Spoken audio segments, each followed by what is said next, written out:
1945, and the war was 1 million men old.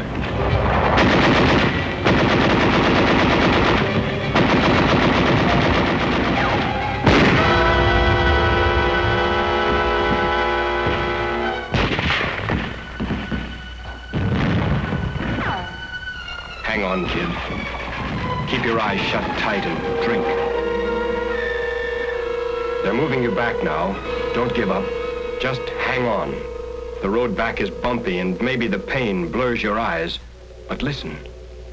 The sound of battle grows dim. And now one question cuts clearly through the haze. Which man will you be? The one who gets hurt and dies? Or the one who gets hurt and lives? When the dizziness stopped, when the fog cleared, an Army nurse was at your side. A woman who meant safety and comfort and home to thousands of men before you.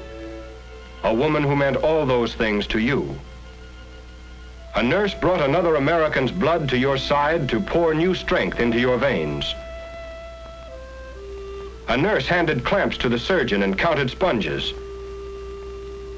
A nurse prepared and administered the anesthetic and watched you constantly for any telltale change in your breathing or blood pressure, all working with the same purpose: to ease the pain of war, to help save lives.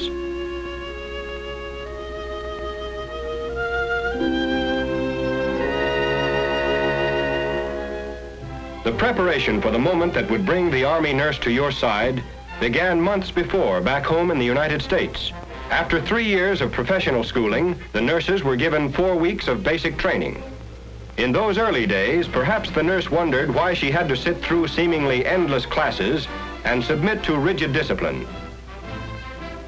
Often, while muscles ached and groaned, she may have wondered why it was necessary to take those long hikes or grope her way through a gassed area.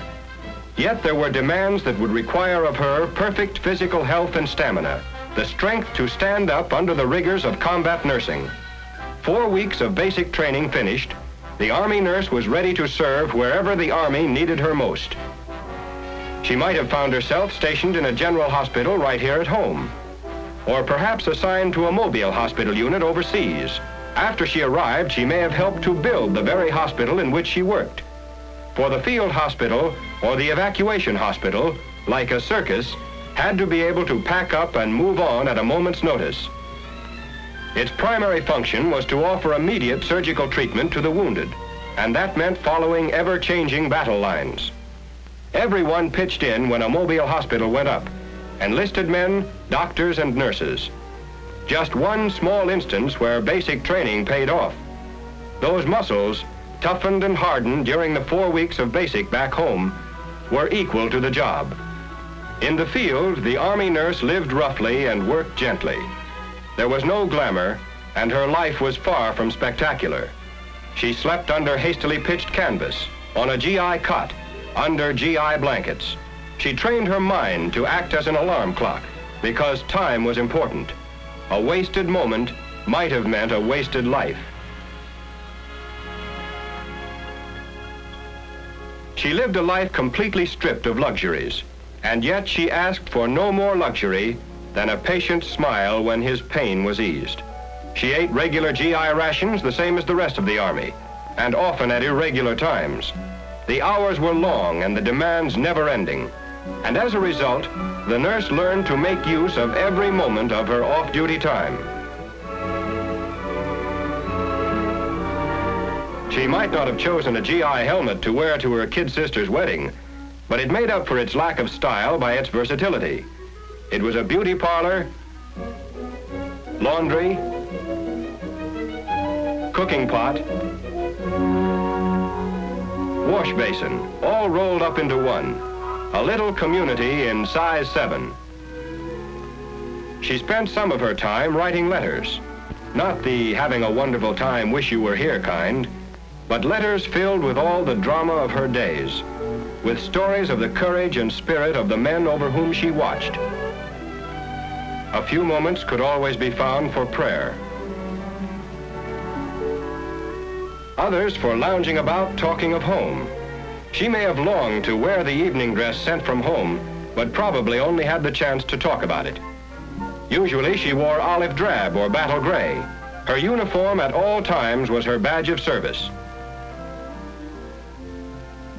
But however she spent her off-duty time, she was always eager to return to the hospital where the wounded were fighting for their lives. For first and foremost, and at all times, she was a nurse, offering professional and skilled care to the sick and wounded. A nurse first, a woman second, and an officer third might well serve as the slogan for every member of the Nurses Corps. Complete recovery of the patient in war or peace depends not only upon the use of drugs, but on the skill with which they are administered and the care that follows. The nurse must be capable of recognizing at once any symptoms in her patients which demand immediate treatment, because if serious consequences are to be avoided, medical treatment must be on hand the moment any symptoms appear. Professionally skilled and capable, in her there is the tenderness of all women, of mother and sister and friend. Her voice and touch lend encouragement, instill hope. It's the surgeon who saves a man's life. It's the nurse whose tender care helps him to live.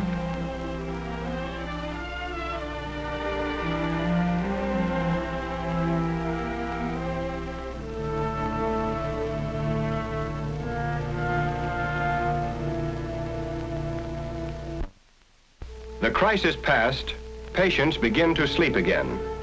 The pain is just a bad memory. The field hospital, a stopover to give them immediate surgical treatment as soon as possible after they were wounded, had done its job.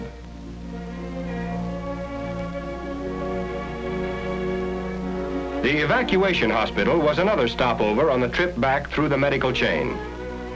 Here, facilities for treatment were more complete than those of the field hospital. And here, too, the nurse played an increasingly important part in the vital period of treatment and convalescence. After 3 or 4 days, the patients were usually well enough for the trip back to the general hospital.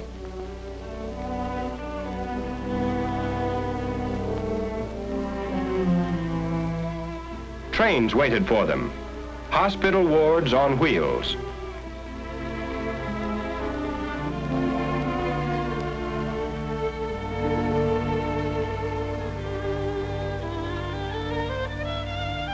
Each train carried, in addition to medical officers and enlisted technicians, 4 surgical nurses and 2 medical nurses, all of whom were on duty from 7 a.m.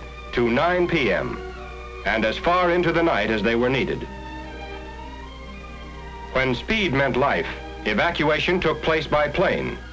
Because of these flying hospitals, men are alive today who otherwise would have died in the jungles of Burma or on the beaches of Normandy. Each patient was thoroughly checked before the takeoff, then watched over constantly and checked again when the plane landed.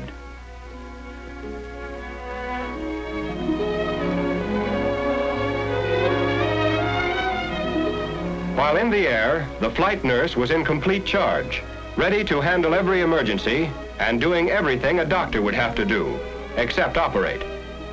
Air evacuation was difficult and required specialized skill and training. The flight nurse had to be prepared for the unexpected. For the next moment, it might have and often did happen. At the General Hospital in the theater of operation, other skilled teams of surgeons and nurses stood ready to take over where the frontline hospitals left off. Whether a hospital is under canvas out in the field or in a solid structure in a city, its routine, like the nurse's routine, doesn't vary, and its principal aim remains fixed: to offer the best possible medical care to the sick and wounded. Nurses sterilized the operating equipment, the surgical gowns and gloves, prepared drugs, laid out the instruments which the doctor needed for his next operation, and kept accurate records of each patient's history and progress. While in a civilian hospital, the ratio is usually 1 nurse to every 3 beds. In an Army hospital, it is always many times that number. To help lift the burden from the nurse's shoulders Enlisted technicians trained in special schools are assigned to work under her direct supervision. One of her biggest jobs is to teach these technicians both in the classroom and in the hospital wards. This means added responsibility for the nurse, for although she has less personal contact with her patients, she has to direct the activities of the personnel assigned to her so that the treatment and well-being of her patients is assured. Relaxation and entertainment are an important part of medical treatment. To this general hospital overseas came an all-star show, and the Army nurse shared the fun with her patients, to whom the sound of laughter from home often meant more than medicine. Later on, she may have spent a few minutes with the star. And there were times when she herself was the star of the show, like this nurse, the first woman to land on Bougainville. The umpire calls batter up, and the game is on. Army versus Army, as the nurses play the wax.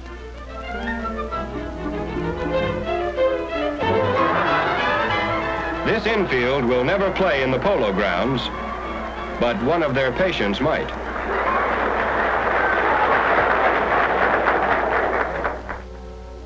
Off duty for a while, some nurses strolled through the streets and buildings of ancient cities. Others preferred a round of golf, or a swim somewhere if the weather was right. Then it was always back to duty, back to the sick and wounded, back to the hospital, around which the life of an Army nurse revolves. Those patients scheduled for a trip back home for the final period of convalescence travel on a hospital ship as fully equipped as a stationary hospital. Now, as before, the Army nurse stands by ready to minister to every need.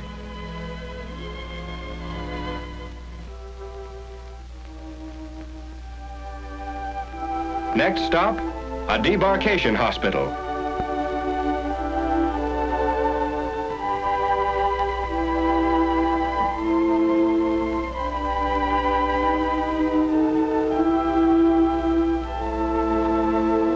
Then a general hospital in the United States and complete recovery. And this is the end of the long chain of evacuation, the general hospital back home. Here, the Army nurse works patiently with her hands, her head, and her heart. Here, she gently guides men back to the way of life they fought to protect.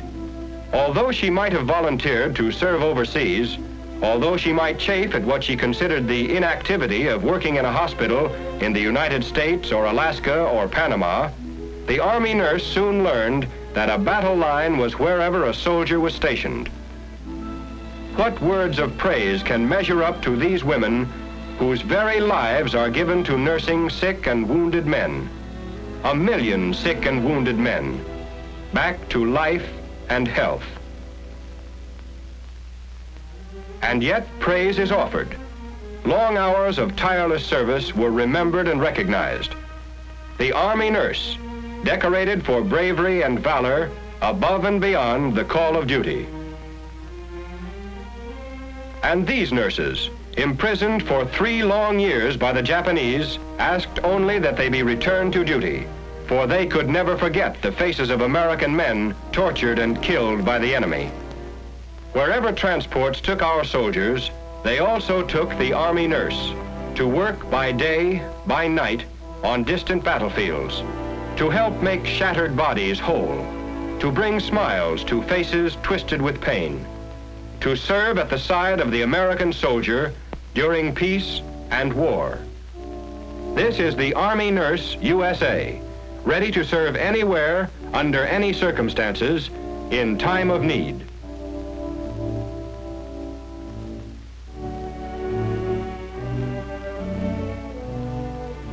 During the past 4 years, 57,000 graduate registered nurses have served with the medical department of the Army. For us, the war is not yet over.